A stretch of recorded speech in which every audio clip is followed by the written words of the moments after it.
Hey guys, what's up? It's Schla coming back to ya with another episode of Car Rides with Schla. And I can't say that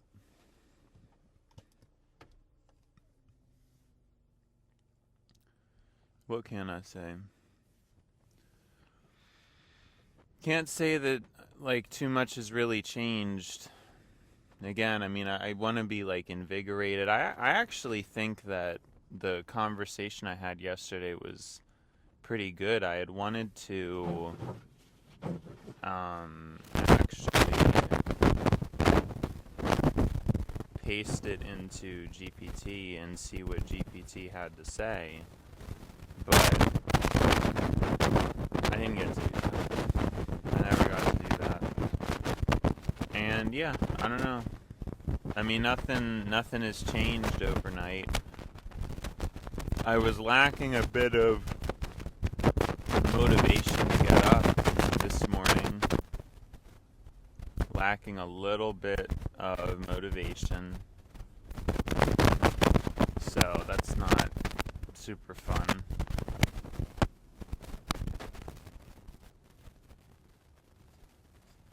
But it is what it is. It actually doesn't matter if I was a little late today, because today nothing matters. I just have to be on time for tomorrow. So I don't really know how that's going to happen now because, but I did wake up earlier. I could have forced myself out of bed earlier, but I didn't, so. But yeah, it's just rough going back to, we had so many days off, and then now these 5-day weeks kind of sting. Like they're rougher than you remember. These 5-day weeks, they're rougher than you remember. They're rougher than you remember.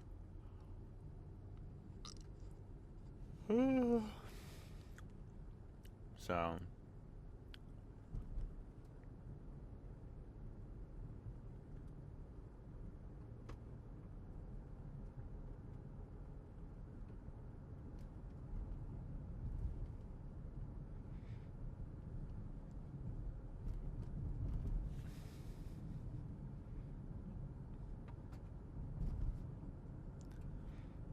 yeah, I'm just not.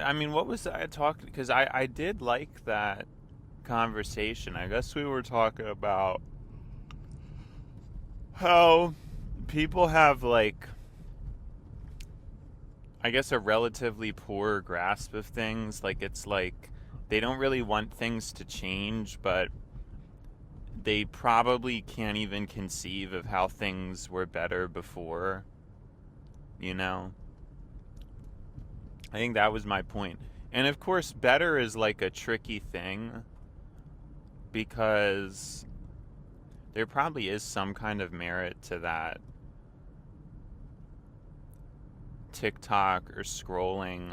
It's probably like a higher form of dopamine in terms of it's easier and it's like an easier system to achieve dopamine.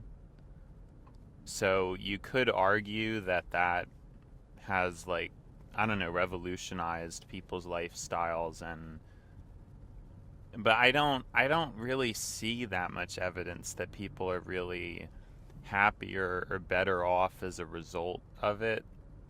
That's like the thing. I just don't think that that's the case. I don't know.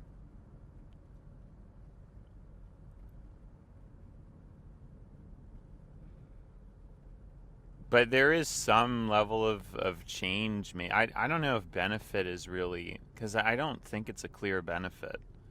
I did think like a degree of restriction or a degree of difficulty for, if you played a game, you obviously had to actually like play a game, or even when you sat down and watched a show, maybe, you know, it wasn't as stimulating to watch the show. So then that's why you played the game, but the show is at least much more mentally stimulating.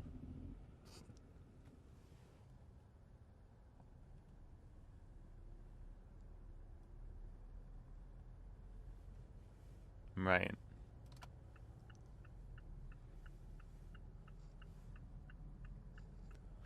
The show, like, I mean, it would be slow and you would really absorb more from it, you know. Obviously, now there really isn't much absorption of anything. And I just I don't know what's going to happen to people. There's like such a large percentage, I think now, more than ever, who just, I mean, you have to think about like how that really is. Like there's people who just like they don't even know what to do with themselves anymore, right? Like they don't want to work, but like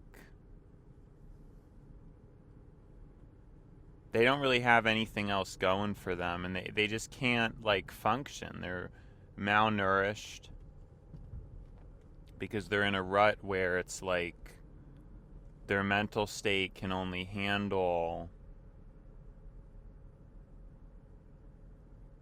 you know, these quick foods, like, oh, you know, go stick it in the microwave. And so they're malnourished, they're in a rut. And society is set up to where, you know, you have to pick yourself up by your bootstraps, and you have to fight, and you have to do these things. And that's, I just don't really think that makes any sense. Like, I think certain protocols, such as some kind of like very clear standardization for nourishment, for example, if you set a baseline, I think that's really good, you know? And that's really not picking yourself up by your bootstraps, because it's just not that simple in reality. It's just not. I mean, there's so many people who they can't. I mean, I don't know. Some people like don't want to. They don't. I mean, this is something I was thinking about, right? Because you have people who have the parenting advice of, oh, you know, you should make your child pay rent because you have to teach them that things cost money. You have to teach them that. And to me, like, there's immediately some problems there. First of all, when I think about that, I think like, well, you know, your child is your legacy, right? And so you should want them to be as wealthy as possible, and making them pay a rent is really, it's like shooting yourself in the foot. You know, I don't really get that, because like your legacy is really all that you have.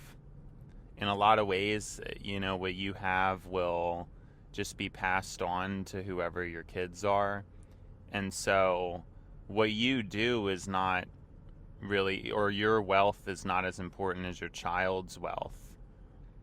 And so the obvious response to that is like, well, that, you know, that's the whole point, is it's like conditioning. But the problem is early wealth is the most important part of wealth. It's how much money can you get early. So if you strap your child with rent early, you're preventing a lot of potential compounding interest and growth, you know?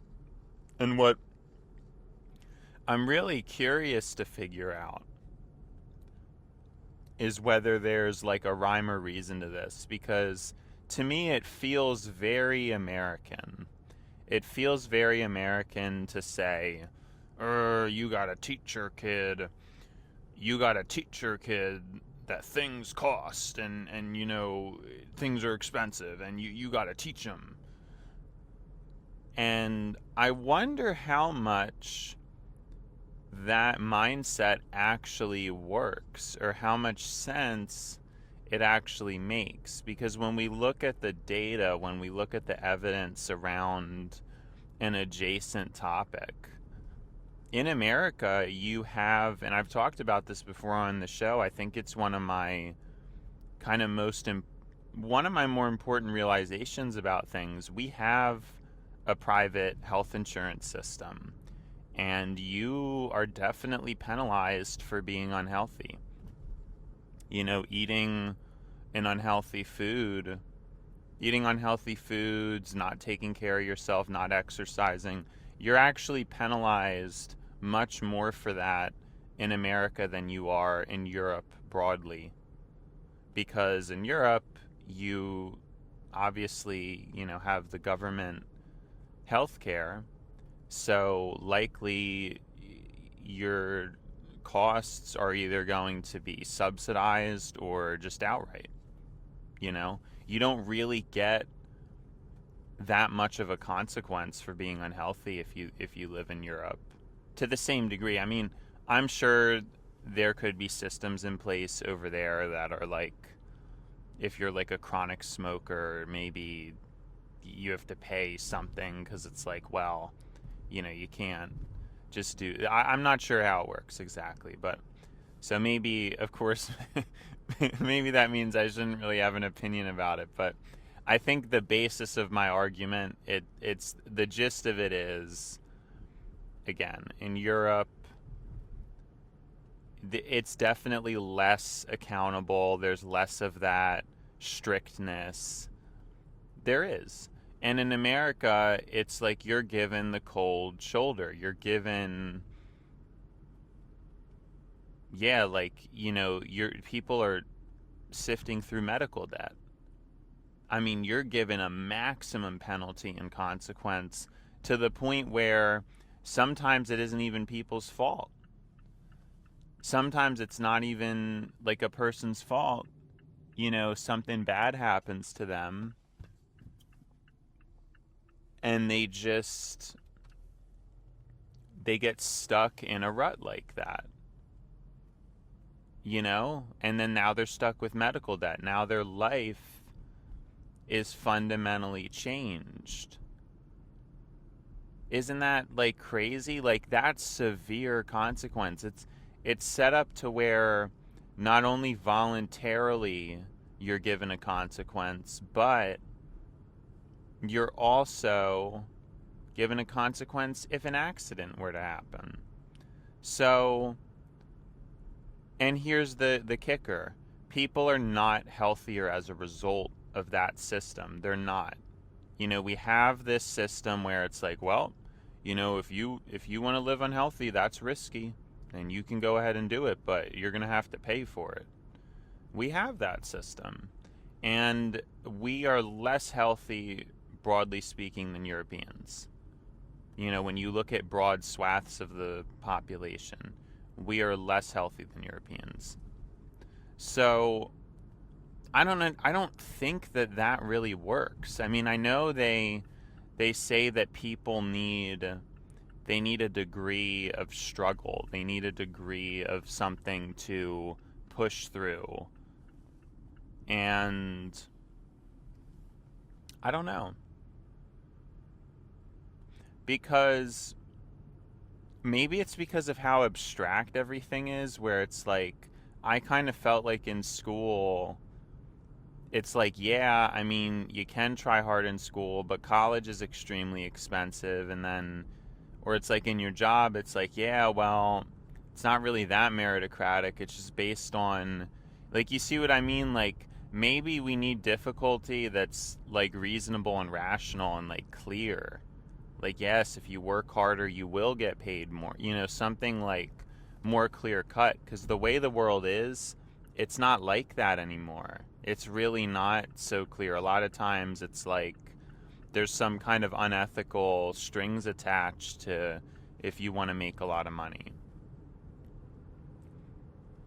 And so I just wonder if that style of, you really got to teach them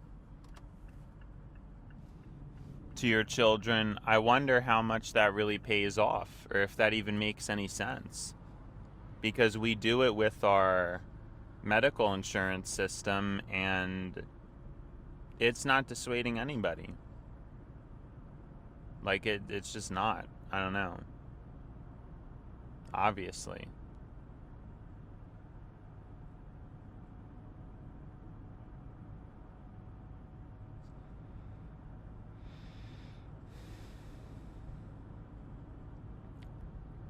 Because a lot of people, but again, from my point of view, and this is what I was going to mention, is that my parents never acted like that. And every single one of us, I think, takes money and spending money more seriously than anybody I know.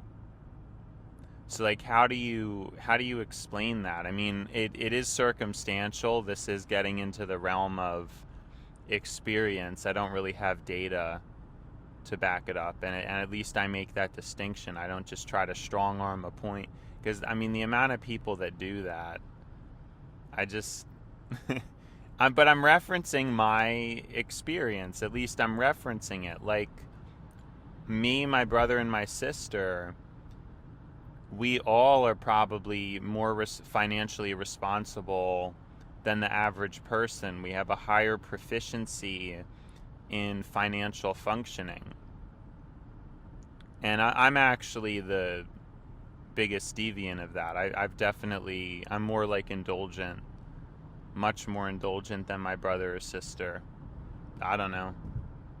So I'm like the most indulgent, and I'm still pretty sure that in general, my finances are better kept after than like most people who would, like, if you just took a random person my age and,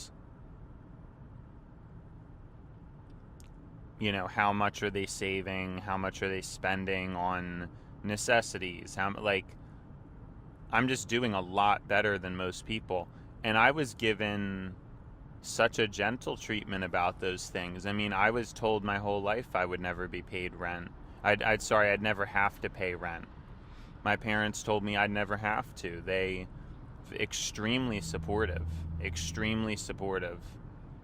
of me. And, my dad, just a very generous person. So I don't understand. Like, so then how come I have a better, and I've always just been wired to understand money and understand, like, you shouldn't waste it. And I assume like, my parents taught me that. They were always pretty strict about trying to influence me to not spend money. And again, in a lot of ways, it kind of failed, because I have been, like, very indulgent relative to my siblings. But I think there's also a balance in that too. Like, I feel like I really have a lot of interests and hobbies that I have more of a personality, I guess. But I guess you could argue, though, because I'm not really trying to hype myself up, because it's like, on the other hand, maybe my siblings have more character because they do more things of substance with their time. I mean, for me, my personality is just being able to, like, talk about the things I buy or talk about the things I do, and I can make it sound like extra special in a way that they probably couldn't. But maybe there's certain disciplines or activities that they do that are actually more important.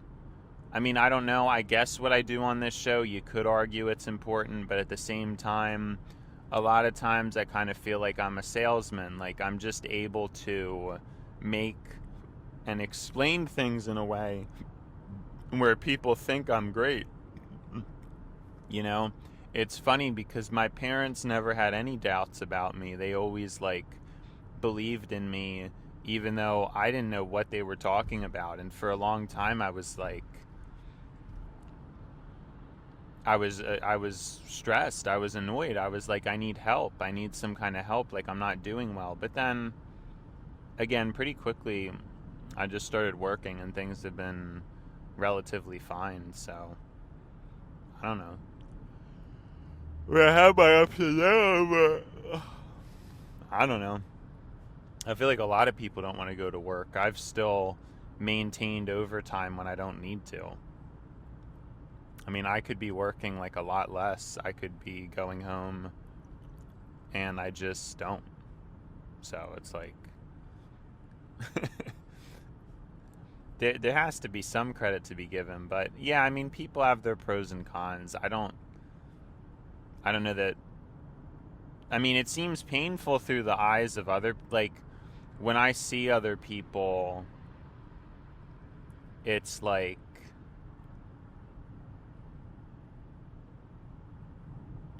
it would be very painful for me to be them because of what I know about computer hardware, my appetite for the finer things in life, and to be these other people who just waste money so easily on things that are just like not really that special, like a pizza, you know? I mean, because like I said, I would never touch a restaurant. I would never touch getting takeout. And that has really been like a superpower for me, because the way that people idolize food and the amount of extra cost it accrues in their life is pretty crazy.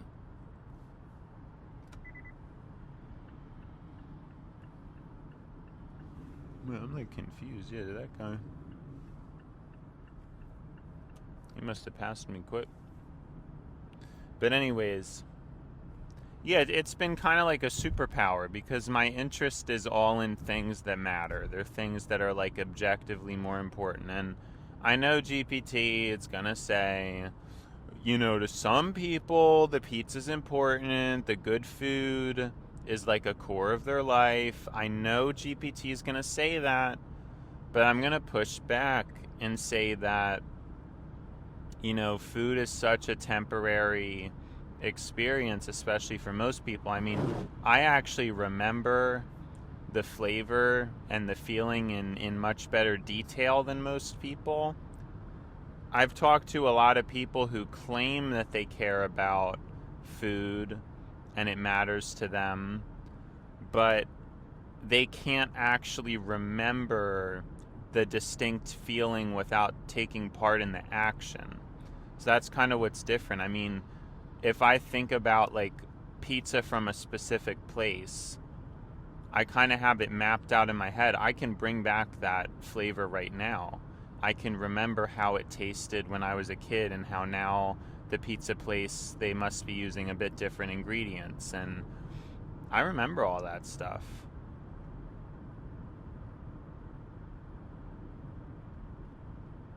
I remember everything. And of course, I mean, that isn't true. I do forget as well, but other people, I think they mostly remember that things taste good.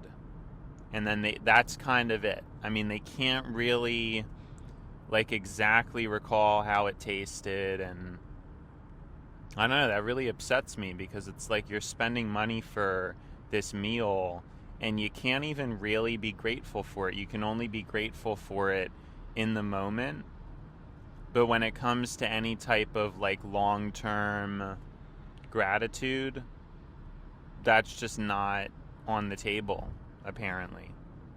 So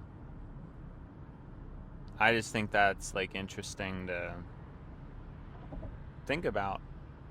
Because and that's why it's hard for me to give gifts, because it just ends up not mattering. People move on, then they need a new gift from you. It's just, I don't like it one bit. I can't really do it, because it's like, if people cared and remembered about things, then yeah, I would be fine. Giving gifts would be fun, but I've lived through it. I see how ungrateful people are, and it's a result of memory. I don't know that me calling people ungrateful, it's probably not the most accurate adjective, but it's how I feel. But it comes down to memory. It comes down to a lot of people have very poor memories, and so that's a problem with that, is that you obviously forget about the good things that have happened to you, or how good you've had it, relatively speaking, if that makes any sense. Because I was even thinking about recently as well, like, just how good I've had it and all. Because, like, I really have. I mean, for all that I complain on this show, it's like, I mean, it did hit me yesterday, like, man, I don't know, like, my life probably is just, like, better than most people by far. Because it's all this stuff. I mean, it's a lot of, and again, there doesn't really need to be a looking down judgment about it, but at the same time, like, I have a really good computer. I have really good phones. I've gotten everything at pretty substantial discounts because I sniped them on eBay, pre-owned. I save a ton of money. I mean, I just have so much more stuff than most people do.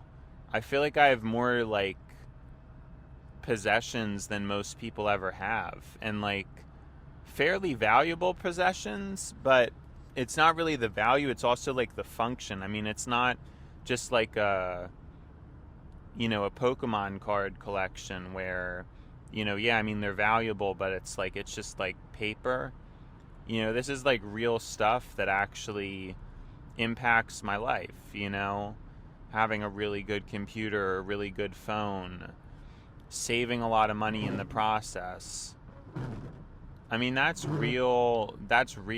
Like, I don't know, that's very real. It's not, so there is sort of this conjunction of what I like and what I care about is just very valuable things. It's things that are of value compared to what a lot of people would prioritize in their life. The things I prioritize are really, a lot of people really aren't like me, and especially at my income level, I definitely punch above my weight with how much I save on eBay and how much I just prioritize things properly. I mean, having, like, a decent executive function and be able to prioritize things is so valuable. How, like, efficiently I'm able to do things. I just think it's something I've taken for granted, or, like, even with money, I do have plenty of money now, I used to kind of not, but even before, like, I was never broke. I was really never that broke. So I don't really know what I'm getting at. Like, with all the complaining, it just feels like not really so great. I'm going to try to get everything ready this time. I don't know if you guys forgot, but I am supposed to.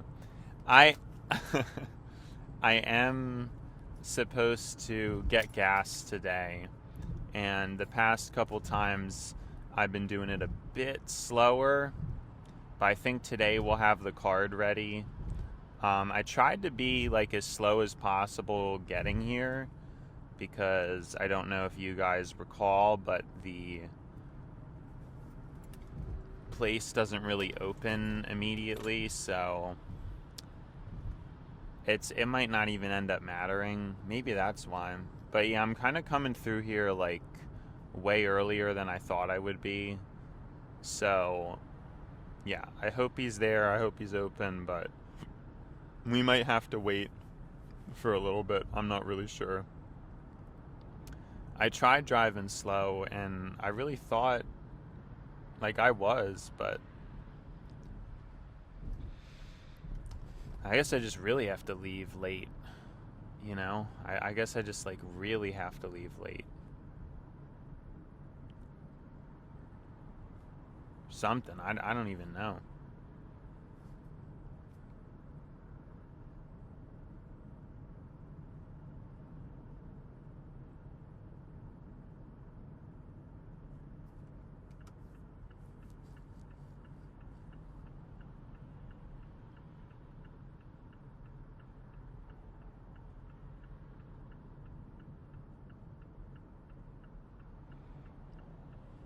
Sorry, just a little bit confusing.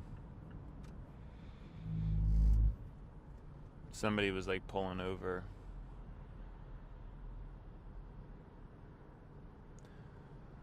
But yeah, I don't know. But yeah, I mean, it's kind of crazy like how much. But that's like part of the whole thing. Like the reason why I'm even here is because of this mind that just wants to keep optimizing. And so like I get upset when I can't, you know? So that's like a big part of who I am. It's like where I get my enjoyment from is like how good, how well I'm doing things in that way. We actually look open, so that's great. Then it was all good. All how it was meant to transpire.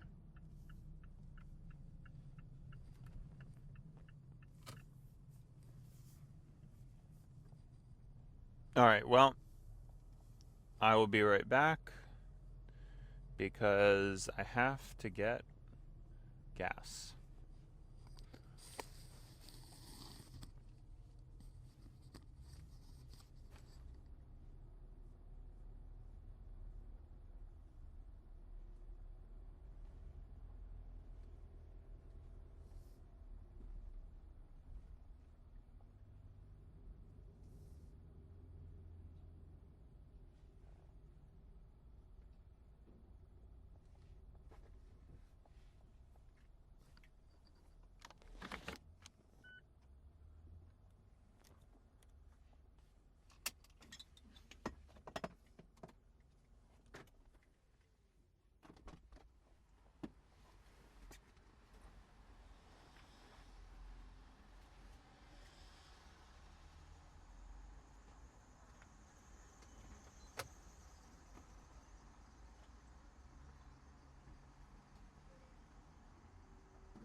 Enjoy the best soccer league in the world.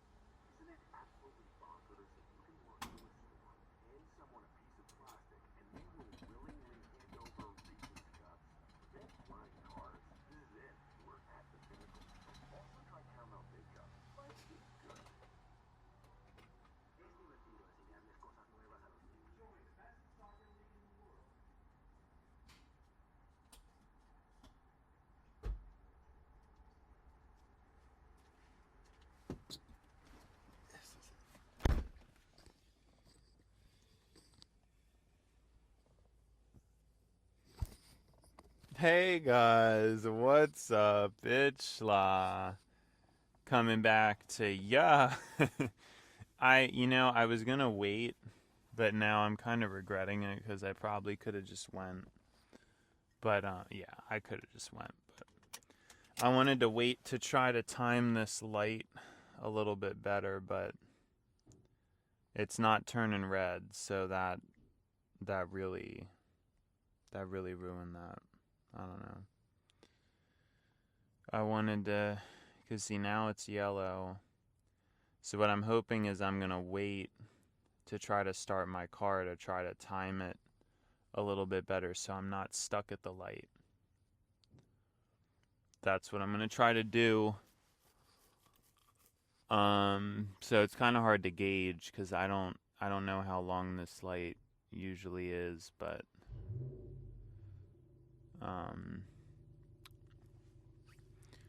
yeah, we'll just start her now.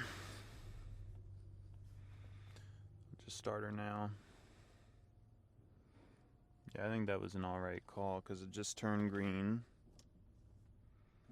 Shift into drive.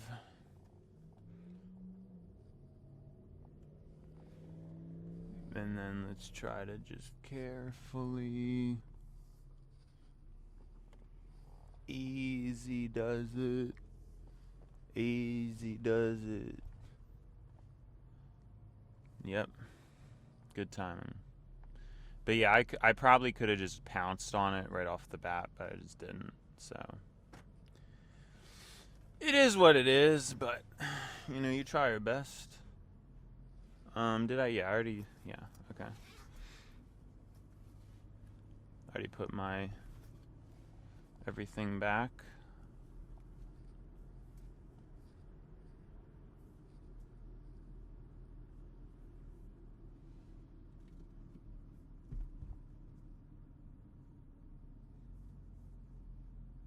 All right.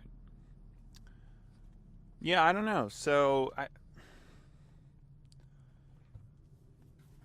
I think like I've already achieved certain optimizations or things that I don't think some people even hit, into their like adulthood. You know what I mean? Like it's kind of crazy to think about, but really there's a lot of people who live on this planet for these incredibly long periods of time, and I don't think they really get like I don't think they've really even understood half of the things I've understood. Like it's just that is kind of crazy to think about. It just is. Like I don't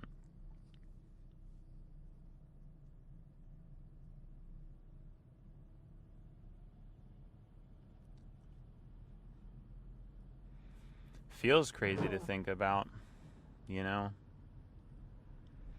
But that's kind of why I guess in general, because I've done so much thinking, like in the short term it's kind of horrible, because it's been rough. Like I'm very drained from the amount of things like I'm having to figure out. But I do think the older I get, this style of being is actually like extremely optimal, because if you think about it, like I'm setting like a foundation. I mean, I already have in some ways. Like I'm assuming my teenage years, for example, they could have been more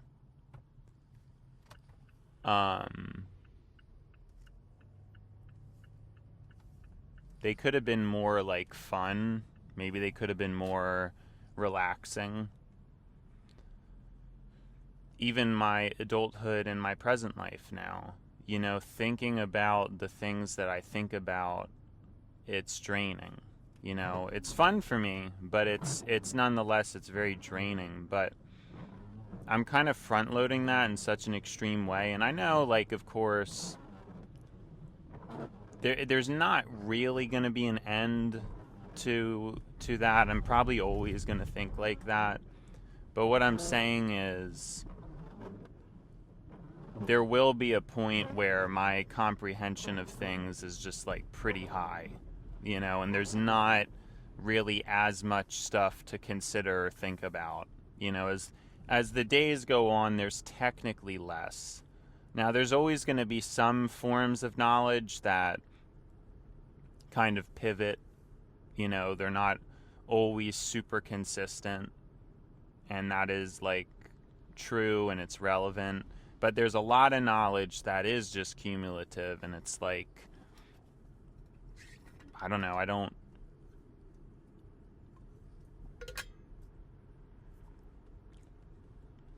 don't have the answers yet, just because I haven't figured it out. And I think most people just take it as like an inevitability. They just figure, well, I'm not going to be able to know that much stuff. I think that's how most people feel. They just, well, I'm probably just never going to understand that.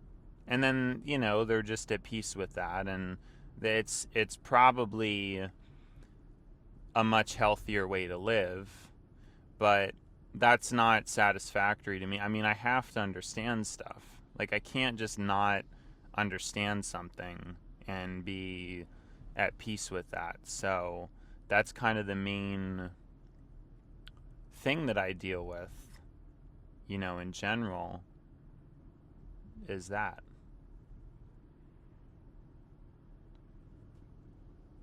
So yeah, I wouldn't be at peace.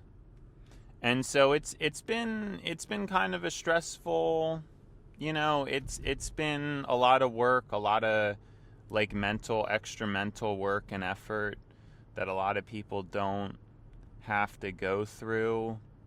And so there's definitely like a frustration with that. There's an exhaustion. But I'm saying in the long term it could pay off, because in the long term a lot of the knowledge that I know or things that I engage with, they're more relevant the older you get. I mean, even if you think about talking,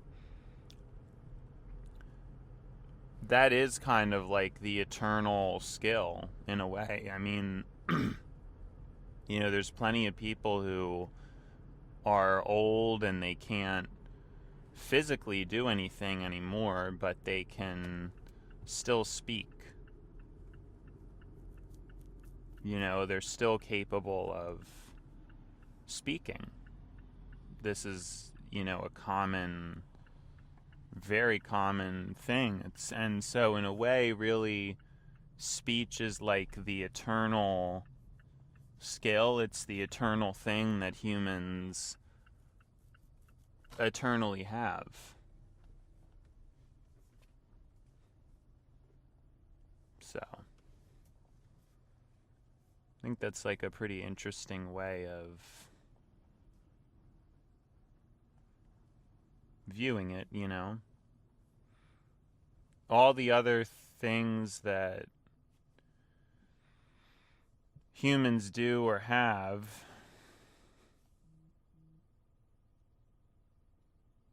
they perish eventually. They're,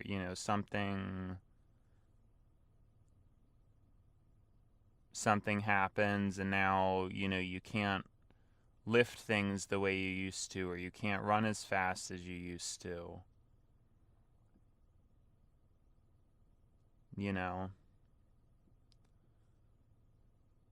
And these things happen.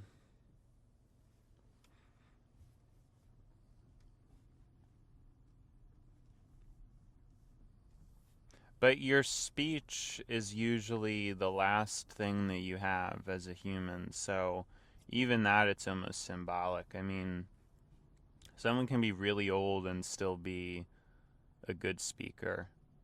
But like, if they're an athlete, well, that's it. The physical body is much more temporary.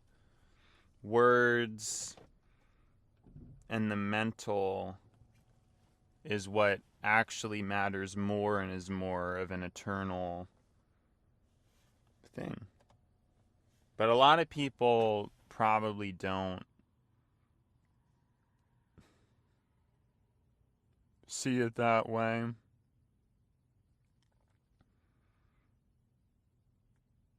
I think a lot of people, they may not notice it. I don't know. Like, they're just gonna be into sports. Everybody likes sports, and somebody who can just speak. But like I said, it's a lot of stuff that's like for the long term. As a young person, it doesn't really make sense. But if I was old, then it makes a lot of sense. You see what I'm saying? So that's just what I'm thinking about. But anyways, it has been Schla.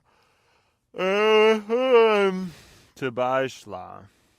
So, see you Schla.